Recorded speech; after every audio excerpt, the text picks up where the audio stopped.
అందరికీ నమస్కారం. రేపు విడుదల కాబోతున్న డాకు మహారాజ్ చిత్రం సెన్సార్ సర్టిఫికేట్ తీసుకోవడం జరిగింది. సెన్సార్ వారు కూడా చిత్రం చాలా బాగుంది అని చెప్పడం జరుగుతుంది. ఇంకొకసారి నందమూరి బాలకృష్ణ గారు 3 హ్యాట్రిక్ అఖండ, వీరసింహారెడ్డి, భగవంత్ కేసరి, మరి ఇంకో హ్యాట్రిక్ కోసం శ్రీకారం చుట్టబోతున్నారు. అది డాకు మహారాజ్తో చుట్టబోతున్నారు. ముఖ్యంగా ఈ 4 చిత్రాలకి ఒక చిత్రానికి ఏ చిత్రానికి సంబంధం లేకుండా వేరే వేరే క్యారెక్టర్స్తో ఈ చిత్రాలు రావడం, ఈ చిత్రాలన్నీ ఘన విజయం సాధించడం, అది బాలకృష్ణ గారి కెరియర్లో వరుసగా 100 కోట్ల సినిమాలు రావడం, తీసుకున్న ఎగ్జిబిటర్ ప్రతి ఒక్కరికి లాభాలు తీసుకునే విధంగా బాలకృష్ణ గారి ఇమేజ్ అన్స్టాపబుల్తో అయితేనేమి, అలాగే ఆయన చేస్తున్న సేవా కార్యక్రమాలతో అయితేనేమి, ప్రజల్లో హిందూపురం ఎమ్మెల్యేగా కూడా 3 సార్లు గెలుపొంది, అంటే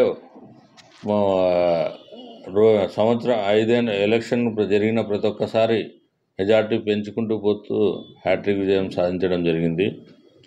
ఈ విధంగా బాలకృష్ణ గారు తన సినీ దాదాపు 50 సంవత్సరాల సినీ ప్రస్థానంలో ఎన్నో సాంఘిక, జానపద, పౌరాణికము, అలాగే సోషియో ఫాంటసీ, ఇలా ఎన్నో చిత్రాలు తీశారు. అలాగే రాయలసీమ బ్యాక్డ్రాప్ని సినిమాలు తీయచ్చు అని చూపించిన వ్యక్తి నందమూరి బాలకృష్ణ గారు. అప్పట్లోనే సోషియో ఫాంటసీ ద్వారా ఆదిత్య 369 సినిమాలో ఆ రోజు చూపించడం జరిగింది. అలాగే జానపద చిత్రాల్లో భైరవ దీపంతో ఒక బాలకృష్ణ గారు ఒక కురూపి పాత్ర కూడా చేయొచ్చు అని చెప్పి కూడా నిరూపించడం జరిగింది. ఒక నటనలో కూడా ఒక సమరసింహారెడ్డి అయితేనేమి, నరసింహనాయుడు అయితేనేమి, సింహ, లెజెండ్, అలాగే అఖండ, వీరసింహారెడ్డి, భగవంత్ కేసరి, ఇలా వేరే వేరే జోనల్లో కూడా ఆయన నటించడం అభిమానులకు అందరికీ మాకు గర్వకారణం. అలాగే బాలకృష్ణ గారు ఏ పని చేసినా, ఆయన చేస్తున్న సేవా కార్యక్రమంలో అయితేనేమి, అభిమానులుగా ఆయనకు అండగా ఉంటాము, ఆయన వెంట నిలబడతామని తెలియజేస్తున్నాం. అనంతపురంలో ప్రీ రిలీజ్ ఈవెంట్ జరగాల్సి ఉంది, అందరూ అసంతృప్తిలో ఏ విధంగా? ముఖ్యంగా ఆ రోజు తిరుపతిలో ఆ ఘటన జరగడం బాధాకరం. ఆ రోజు అభిమానులందరూ కూడా ఒక అనంతపురం జిల్లాలో 50 సంవత్సరాల బాలకృష్ణ సినీ చరిత్రలో మొట్టమొదటిసారి అనంతపూర్లో ఈ ఫంక్షన్ నిర్వహించడం, అది 50 సంవత్సరాల ఫంక్షన్ నిర్వహించాలనుకోవడం, అభిమానులందరూ మనం ఎంతో ఆనందపడ్డాం. కానీ తిరుపతిలో ఘటన జరిగినప్పుడు అక్కడ జరిగిన విషయాన్ని ప్రజలందరూ చూశారు. అలాంటి బాధల్లో ఉన్నారు.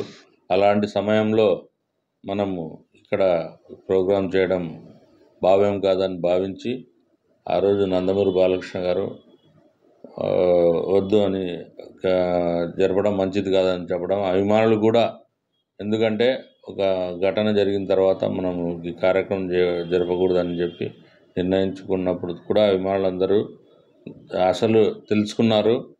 ఇంకోటి ఏమంటే, ఎక్కడో ఆంధ్రాలో అయితేనేమి, తెలంగాణ అయితేనేమి, తమిళనాడు, కర్ణాటక, ఎక్కడెక్కడి నుంచి అభిమానులు వచ్చారు. వాళ్ళంతా ఒకరోజు ముందుగానే ఇక్కడికి చేరుకోవడం జరిగింది. వాళ్ళకి అసౌకర్యంగా కలిగించడం జరిగింది. కానీ ఇప్పుడు అక్కడ జరిగిన బాలకృష్ణ నిర్ణయాన్ని గౌరవించి వాళ్ళందరూ కూడా వెనుదిరగడం జరిగింది. వాళ్ళకందరికీ కూడా వాళ్ళకి జరిగిన అసౌకర్యాన్ని మన్నించవలసిందిగా కోరడం అనేది. అలాగే కొంతమంది అభిమానులు సరే రాలేదు, ఫంక్షన్ జరగలేదు, ఈ ఫంక్షన్ చూడలేమని బాధ వ్యక్తం చేసినా కూడా బాలకృష్ణ నిర్ణయము ప్రతి ఒక్కరు హర్షించారు కూడా. ఆ నిర్ణయాన్ని మేము కట్టుబడి ఉన్నారు.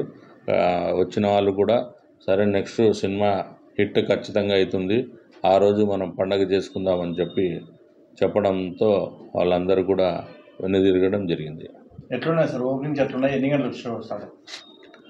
ఇప్పటికైతే బ్రహ్మాండంగా ఉన్నాయి.